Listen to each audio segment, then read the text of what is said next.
Welcome to Shivababu గీప్ beach talks. ఈ Shivababu గీప్ YouTube ఛానల్లో మెయిన్గా మీకు లాంగ్ వీడియోస్ అప్లోడ్ చేస్తా అని చెప్పా కదా. అయితే ప్రస్తుతానికి ఈరోజు వచ్చేసరికి రెండు టాపిక్లు మాట్లాడుకోబోతున్నాము.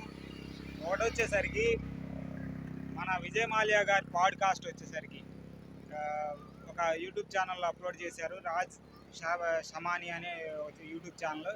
అయితే అది ఒక్క రోజులోనే 1 కోటికి పైగా వ్యూస్తో రికార్డ్ వ్యూస్ రాబట్టుకుంది.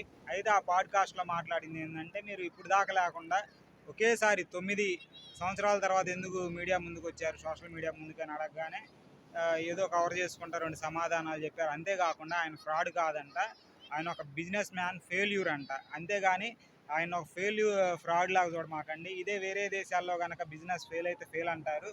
కానీ ఇండియాలో ఉన్న జనం కానీ మీడియా సంస్థలు కానీ రాంగ్ ఇన్ఫర్మేషన్ని బాగా ప్రొవైడ్ చేస్తాయి. అంతేకాకుండా మేము బిజినెస్ చేసి ఫెయిల్ అయ్యాము, అంతేగాని ఫ్రాడ్ కాదని చెప్పాడు. అంతేకాకుండా ఒకవేళ విజయ్ మాల్యా గారు కనుక ఫ్రాడ్ అయ్యి ఉంటే నేను ఎందుకు సొంత ఆస్తుల్ని తాకట్టు పెడతాను, వేరే ఆస్తులు తీసుకొని నేను తగ్గొడతాను కదా, సొంత ఆస్తులు పెట్టి అన్నాయి అని చెప్పాడు. అంతేకాకుండా నేను ఒక బ్రాండ్ని క్రియేట్ చేద్దాం అనుకున్నాను. అంతేకాకుండా ఇండియాలోని వస్తువులు ఎన్ని దేశాలకు పోతున్నాయి, కానీ నేను చేసే వ్యాపారం వేరు వేరు దేశాలకు పోతుందని అదొక విషయం చెప్పారు. అంతేకాకుండా బాగా ఫేమస్ అయిన ఉలాలాలా అనే ఒక ఒక కాన్సెప్ట్ ఉంది కదా కింగ్ఫిషర్కి, అది వెస్టిండీస్ టీమ్కి యాడ్ చేశారంట.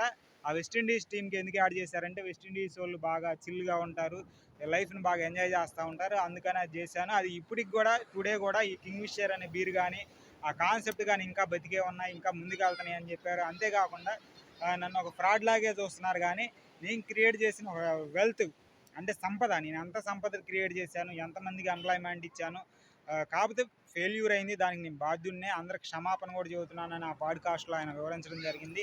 అంతేకాకుండా నేనేమి వాళ్ళకి జీతాలు ఎగ్గొట్టలేదు, కాకపోతే ఈ బ్యాంకులు ఉన్నాయి కదా, ఈ బ్యాంకులన్నీ కలిసి వాళ్ళ ఎంప్లాయీకి కింగ్ఫిషర్ ఎయిర్వేస్ ఉన్నాయి కదా, ఆ ఎంప్లాయీస్కి డబ్బులు ఇస్తానంటే బ్యాంకులు అడ్డుకున్నాయి అని చెప్పారు.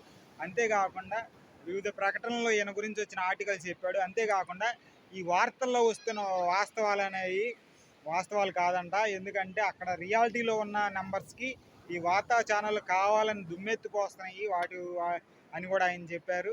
కాకపోతే కొంతమంది ఈ పాడ్కాస్ట్ గురించి మోదీ గారు మాల్యా గారు ఏదైతే పబ్లిక్గా మోసం చేసి దాన్ని కవర్ చేసుకోవడానికి మాత్రమే ఈ పాడ్కాస్ట్ని యూజ్ చేసుకున్నారని చెబుతున్నారు. అంతేకాకుండా ఈయన మీడియా ముందుకు రావడానికి ఇంకో మెయిన్ కారణం ఏంటంటే, ఏదైతే బెంగళూరు టీం ఉంది కదా, అది ఐపీఎల్ టైటిల్ గెలిచింది, అది ఆయన సొంత ఫ్రాంచైజీ కావటము. రెండోది వచ్చేసరికి విరాట్ కోహ్లీ, అంతేకాకుండా కత్రీనా కైఫ్, దీపికా పదుకునే లాంటి పెద్ద పెద్ద స్టార్లు కూడా ఈరోజు నా వల్లే ఈ లైఫ్ని ఎంజాయ్ చేస్తున్నారని ఆయన తెలియజేయడం జరిగింది. అంతేకాకుండా కింగ్ఫిషర్ క్యాలెండర్ వల్ల ఎంతోమంది మోడల్స్ బాలీవుడ్లో సెటిల్ అయ్యారు. ఇలాగ రకరకాల కారణాలతో నేను ఒక ఫెయిల్యూర్ బిజినెస్ మ్యాన్నే కానీ ఫ్రాడ్ని కాదని ఆయన తెలియజేయడం జరిగింది.